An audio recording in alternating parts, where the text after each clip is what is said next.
Hello everyone and welcome to Games, Comics and Crafts.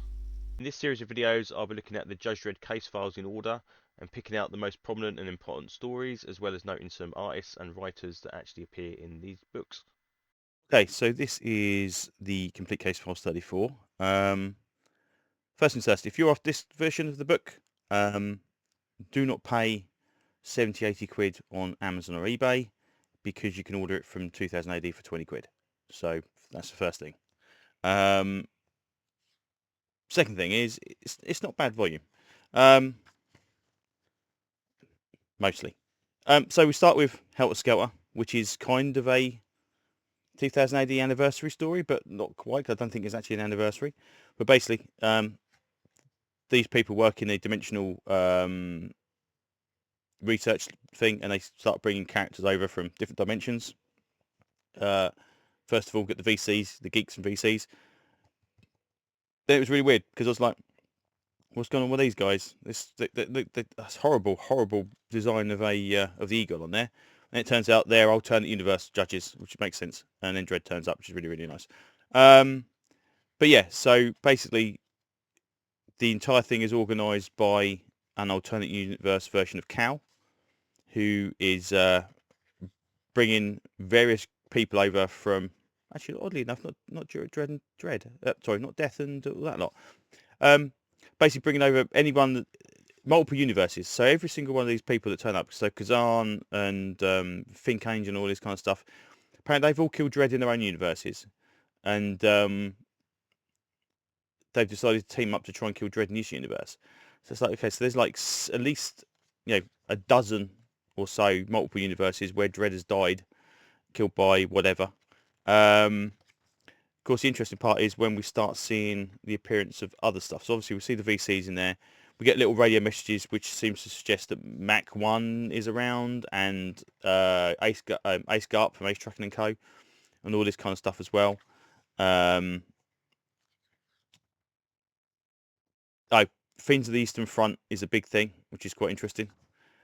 Presumably, again, because they're not technically the ones from the actual stories, they could be just like copies of them.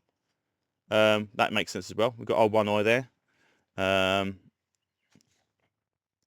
This is the weird one. She goes, "Oh yeah, okay. Oh, I've seen many universes when I was doing research. If you close this down, I ain't gonna be able to see. There's about 2,000 of them now. All very nice that we've got, Halo Jones and Slane. Did we really need all the ABC Warriors? Because I mean, there's other characters we could fill this in. You could have easily had, loads of other characters in beyond this. Bad City Blues or whatever, whatever. Anyway, it's nice. Then the interesting part, of course, is being as well. When I was reading this through, is we get a later team up with Rogue. We get a later team up with Robo Hunter. So maybe the Robo Hunter that we were previously reading was either this version that she's been watching, and the Robo Hunter in the crossover later on is the alternate version of that one, which actually lives in Dredd's Mega City 1, which kind of makes sense. So not a lot of robots in Britsit compared to that one, but at least it makes sense that we've got a Sam Slade in Dredd's universe, and it kind of fits as well. No Strontium Dog as well, which is interesting. One that's because Strontium Dog is supposed to be the future of this universe. Anyway, it goes on for a little while. It is pretty decent, and it is quite a nice little storyline that goes all the way through. There's some really nice artwork in it, and it does take a kind of majority of the bulk of the first part of the book. We get then this one, Married with Jews, which is about kids of this family basically causing a load of havoc, so they get a sterilization charge put on them. Chief Judge Service is a follow-up to the Chief Judge's Man, where we have him trying to assassinate Dredd, and he discover out who actually is pulling the strings behind this time round. That's really good as well. Artwork's really nice in that as well. So that's pretty decent. Couch Potatoes is about the new craze of couch potatoes, but they are sentient and psionic, so they start behaving badly. I believe this is Cliff Robinson artwork, so that's really nice. Lost in Cyberspace is quite a long one as well, which is, again, it's weird because it's the introduction of teleporters in Mega City 1, and they all end up in this one location, and it turns out that they're not lost in cyberspace at all. They're actually just teleported to another location. So why they decided to call this lost in cyberspace, just because of a mistake right at the beginning, is really, really weird.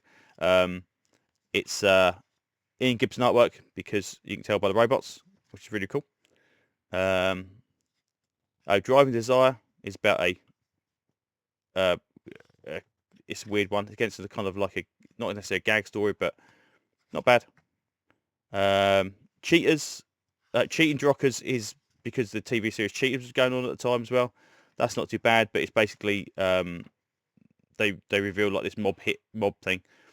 Now this is the Student Prince is a weird one as well, because this is Giant. Now Giant has been portrayed so many times by different people, because this is, to me, this looks like Giant of old before he died. This is not Kid Giant. And Kid Giant, we had this problem when we were doing the Pit, is that Kid Giant looked really, really kind of a little bit scrawny and a little bit, and then in one issue, all of a sudden he's this big bald guy. And it's like, well, hold on, when did that happen? And then it seems to be kind of fulfilling that. So whether or not they kind of like, they didn't kind of say, oh, by the way, this isn't the Giant of old, new Giant, but he just drawn like the old Giant. Anyway, this is a mega a prince from Britsit coming over and basically causing havoc. Stick of the job. It's Johnny Slick again, which is not bad, but some bloody nice artwork in this one. Really, really good. Safe Hands is about robo-docs going wild. Terrorist is quite good, which is pretty decent. Born Under a Bad Sign is probably one of the best ones in it as well. A nice artwork for starters. Oddly enough, there's like 3 stories that deal with drugs in this one, and this is probably the best one, because it actually shows Dredd's compassion to the girl in it and her kid that had nothing to do with it, that she's born with like a drug dependency, and Dredd's kind of thinking about it all the time, and it's whatever, and it's like he's been gets stabbed in the arm, and he says like, oh yeah, 20 years ago I could have easily hauled this woman up even with the injuries, but now it's kind of caused a bit of effort. I love it when as I said before, I love it when they talk about Dredd's aging. Really, really good. And then we get into the magazine stuff. Now, shockingly enough, magazine stuff is good. Fat Camp thing is fine. It's Cam Kennedy artwork. It's about a kid that is really good at eating, then he gets kidnapped and he gets put into a thing and have to put into a illegal feeding championships, and they have to employ this fatty guy to kind of figure out where he's going and all this kind of stuff.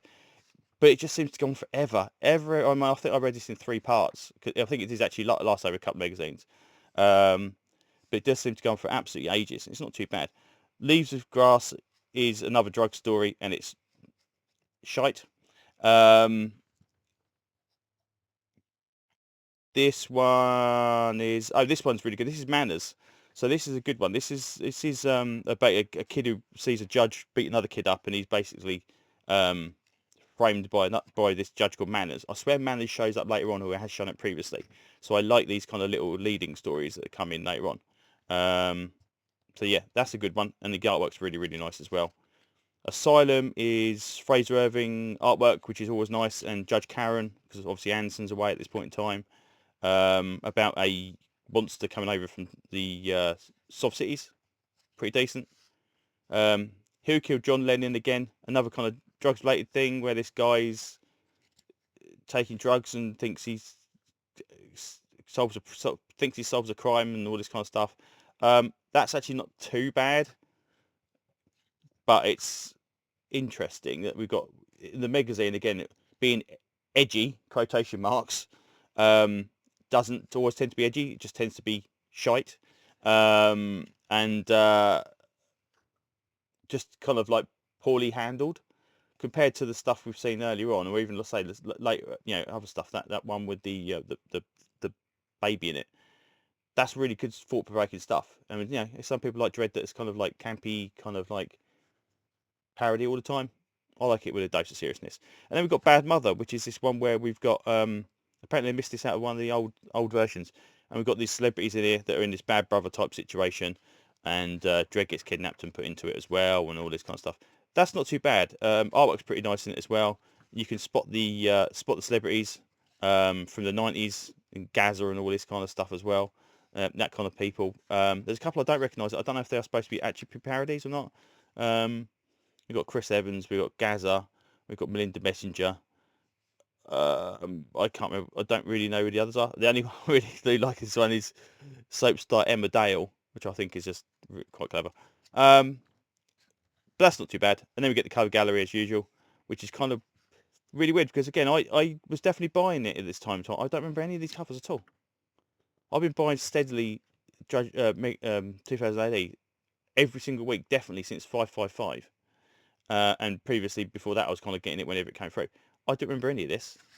It's really strange. It must have been something. There must have been something really good running in parallel to Dredd that I was just kind of like either skimming Dredd and just going, "Ah, that's nice," and I was reading whatever Zenith or whatever it would be. But I just don't remember any of these covers, which is interesting. But yeah, all in all, not bad volume. Definitely worth a Hell Skelter. But yeah, if you're going to pick this up, as I said before, do not buy it for 70 quid. Buy it for 20 quid from 2000 AD website. And hopefully we've got 35 coming up soon as well. So yeah, we shall see. But all in all, yeah, not too bad.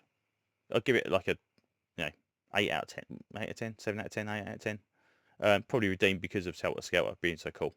But yeah, there you go. So I think that's enough rambling for now. So thanks for listening, and hopefully I will see you on another video very, very soon. Bye bye.